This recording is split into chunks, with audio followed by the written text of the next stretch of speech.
ក្រុមទី1សង្ឃឹមឈ្នះបានបាន100បាទ100ហើយយើងមើលក្រុមទី2ម្ដងបាទក្រុមទី1មានបេក្ខជនចំនួន6នាក់បាទបុរស2នាក់ស្ត្រី4នាក់បាទ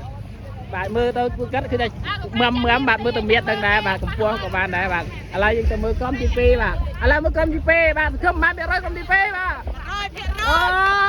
មួយ100%មែនបាទក្រុមទី2វាទៅកម្ពស់ឯបាក់ផែគ្នាច្រើនមែនទែនបាទមើលមានកធំដែរបាទឥឡូវយើងចាំមើលលទ្ធផលតើក្រុមមួយណាជាអ្នកឈ្នះបាទ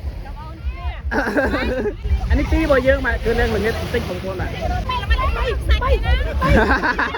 បាយលើអូខេអាក្រុមទីក្រុមមកជួយយ៉ាពេលក្រុមពីមកជួយ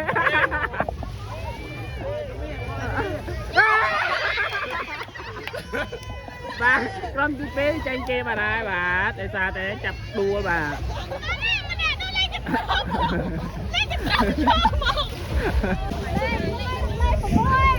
លេខ1លេខ6លើបាទក្រុមទី2យើងឈ្នះវិញបាទទទួលជ័យជំនះបាទxongវិញបាទ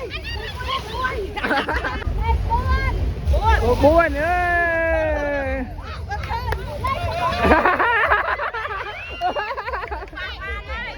បាទហើយ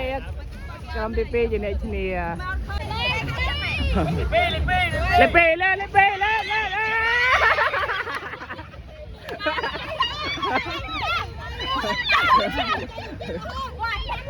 ក្រុមទី2ចាញ់ទៀតហើយបាទ6បាក់គ្នាហើយ